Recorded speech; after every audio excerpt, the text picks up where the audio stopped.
Bien-aimés en Christ, je vous salue dans le nom de notre Seigneur Jésus-Christ depuis le Canada où il fait actuellement moins 12 degrés. Le message que je vais donner a pour terme la logique de Dieu dans la bénédiction de Jacob. Pour cela, je donnerai ce message en deux parties. La première partie ce dimanche et dans les prochains jours, si Dieu le permet, nous pourrons rentrer encore beaucoup plus en détail dans la deuxième partie. Nous lirons notre passage de référence dans le livre de Genèse, Genèse 27, verset 22 au verset 30. Juste l'essentiel pour pouvoir comprendre ce message. Je prends ma Bible, je vous laisse le temps de chercher. Genèse 27, verset 22 au verset 30. Il est écrit: Jacob s'approcha d'Isaac son père, qui le toucha et dit: La voix est la voix de Jacob, mais les mains sont les mains d'Ésaü. Il ne le reconnut pas parce que ses mains étaient velues comme les mains d'Ésaü, son frère, et il le bénit. Verset 24, il dit: C'est toi qui es mon fils, Ésaü. Et Jacob répondit: C'est moi. Isaac dit: Serre-moi et que je mange du gibier de mon fils, afin que mon âme te bénisse. Jacob le servit et il mangea, et il lui apporta aussi du vin et il but. Alors Isaac, son père, lui redit: Approche donc et baise-moi, mon fils. Au verset 27, Jacob s'approcha et le baisa. Isaac sentit l'odeur de ses vêtements, puis il le bénit et dit: Voici l'odeur de mon fils est comme l'odeur d'un champ que l'Éternel a béni. Que Dieu te donne de la rosée, du blé et du vin en abondance. Que des peuples te soient soumis et que des nations se prosternent devant toi. Sois le maître de tes frères et que les fils de ta mère se prosternent devant toi. Maudit soit quiconque te maudira et béni soit quiconque te bénira. Isaac avait fini de bénir Jacob et Jacob avait à peine quitté son père Isaac qu'Ésaü, son frère, revint de la chasse. C'est la parole de Dieu. Amen. Bien-aimés, ce thème, la logique de Dieu dans la bénédiction de Jacob, m'amène à comprendre que Dieu est souverain. Nous allons appuyer cette souveraineté dans Ésaïe 40. Et cette logique, nous le savons très bien que les aventures de Jacob sont un peu longues, mais ce n'est pas du tout ennuyeux. Jacob, qui ne fait pas du tout l'admiration de son entourage, si ce n'est pas sa maman qui l'aimait beaucoup, sa position de cadet a fait qu'il ne devait pas en principe bénéficier de cette bénédiction. Son frère Ésaü, qui était vraiment en forme, comme on a l'habitude de dire, c'était un vrai chasseur, il était très viril et certainement c'est ce qui faisait l'admiration de son père Isaac. Et Jacob reste dans sa position de cadet, sachant bien que la bénédiction serait pour son frère. Bien-aimé en Christ, cette bénédiction va l'inquiéter toute sa vie. Nous verrons que ce modèle de bénédiction ne vient pas seulement de lui, mais c'était dans une certaine logique de Dieu. C'est vrai, ce n'est pas un bon exemple, mais Dieu, par là, peut nous enseigner. Jacob est d'un homme d'une bénédiction incomparable. Il était obsédé, c'était une bénédiction volée. Cette bénédiction a permis à Jacob d'être riche. Cela lui a permis d'avoir de quoi manger et surtout, cela lui a permis d'avoir une certaine domination sur les autres. Vous savez, depuis les premiers couples, Dieu les a bénis, l'homme et la femme, et Dieu a permis que l'homme puisse bénéficier donner cette bénédiction à son premier fils. Donc, au père, au titre du père, c'est une bénédiction qui est transmise de père en fils. Ce qui fait que, quand on lit bien le texte, on a vu que Ésaü n'était pas intéressé, ça ne lui disait pas grand-chose parce qu'il savait que de toute façon, ça allait lui revenir. D'ailleurs, au chapitre 25, Genèse chapitre 25, verset 32, nous voyons bien que Ésaü avait à un moment donné vendu son droit d'aînesse à Jacob. Et c'est là l'effet, la puissance de nos paroles qui prennent effet. Ce qui sort de nos bouches a toujours un effet.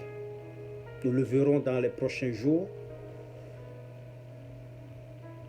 Ésaü, étant avec son frère, a vendu ce droit d'aînesse sans le savoir. Il a vendu cette bénédiction sans le savoir. Cela s'est retourné contre lui. Alors, c'était une promesse de vie et d'avenir. Jacob a menti à son père, il a volé cette bénédiction. Cette bénédiction volée, Jacob s'est senti indigné et dérangé presque toute sa vie parce qu'il avait peur que Ésaü pourrait revenir pour réclamer cette bénédiction à tout moment. Ce vol lui a permis de rentrer dans la logique de Dieu. Ce n'est pas du tout un bon exemple. Ce test qui me fait croire que d'une manière générale, la logique de Dieu n'est pas ce que nous pensons. Ce n'est pas ce que nous croyons, vous et moi, être juste, mais c'est une décision souveraine de notre Dieu. Cela laisse à croire que Dieu se laisse des fois compromettant dans les affaires pas très claires, c'est-à-dire le mensonge qui ne doit pas être payé par la bénédiction, mais c'était effectivement le cas. Cette histoire doit nous dire en premier lieu que c'est Dieu qui décide. C'est Dieu qui décide sur nos vies. Et en deuxième lieu, que la grandeur de chaque être humain est l'attention que Dieu lui porte. Dieu a investi en lui et c'est très étonnant. Le choix de Dieu ne correspond pas. Il n'y a pas de logique. Ce n'est pas du tout comme la science où il y a des logiques déjà préfabriquées. Non. Dieu, lui, il prend appui sur ce qui est en nous. Dieu prend appui sur ce qui est en vous et moi, sur l'amour qu'il a pour nous, sur le plan qu'il a, sur ce qu'il veut faire de nous. Oui, il peut se passer des choses improbables, des difficultés dans la vie, mais sachant que nous sommes maintenant dans un monde où on ne peut plus prévoir. Nous voyons bien que ce virus qui secoue, qui continue à secouer le monde, les grands hommes, les rois, les reines, riches et pauvres, petits comme grands, se sont tous vus confinés. Arrivé au Canada, on me demandait à la frontière si j'ai un plan de confinement. Oui. Le monde actuel, personne ne peut prévoir. Dieu, il est le seul souverain. Dans le livre d'Ésaïe, Ésaïe 40, à partir du verset 9, nous voyons très bien que Dieu dit qu'il est le seul souverain. Dieu est maître de l'univers. Dieu, il fait ce qu'il veut, peu importe les circonstances de la vie. peu importe les déficits budgétaires que ce virus peut créer, Dieu fait ce qu'il veut. Il le fait quand il veut et il le fait en son temps. Oui, bien-aimé, mon frère, ma soeur, vous savez, des fois on est dans des difficultés. On pense que le monde s'écroule sur nos têtes. Que ce soit les difficultés de la famille, les difficultés dans le couple, les hauts et des bas du foyer, le travail, soit des enfants devenus adultes, ados ou qui n'arrivent plus à répondre à nos valeurs. Dieu, il est le seul consolateur. Dans Ésaïe 40, nous n'allons pas le lire à cause du fichier qui serait trop lourd. Dieu dit qu'il est le seul consolateur. Ésaïe 40, verset 1. Au verset 17 du même chapitre, Ésaïe 40, nous voyons que les nations sont rien devant lui. Les nations sont rien devant lui. Nous devons nous prosterner à Dieu, attendre que sa promesse. La question se pose au verset 18, Ésaïe 40, que à qui comparer Dieu? Dieu a le dernier mot. Ce que Dieu veut de nous, c'est que nous partions à s'en rendre compte.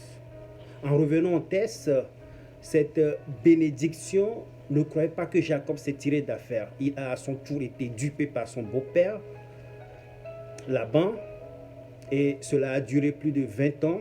Donc il a été rattrapé par son passé. Et c'est comme ça.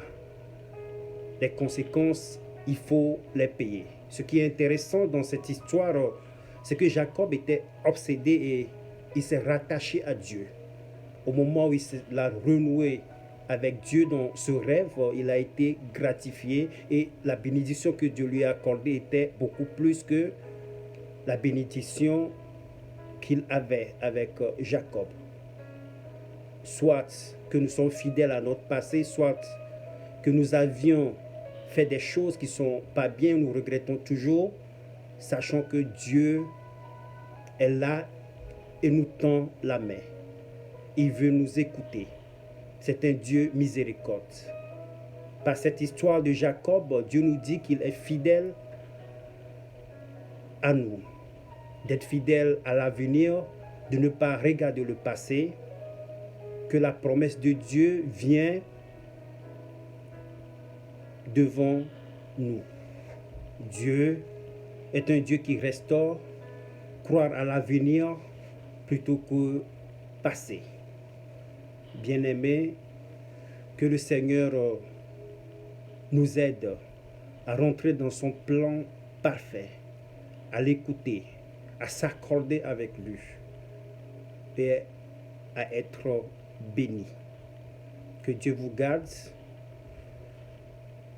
Je bénis le Seigneur pour ce message. Je salue le pasteur Pierre depuis les États-Unis. Je bénis mon épouse et nos 2 charmants garçons. Je salue toute l'église baptiste de Saint-Jean-de-Bray. Que le Seigneur vous garde. À bientôt pour la deuxième partie de ce message qui est la logique de Dieu dans la bénédiction de Jacob. Soyez bénis. Amen.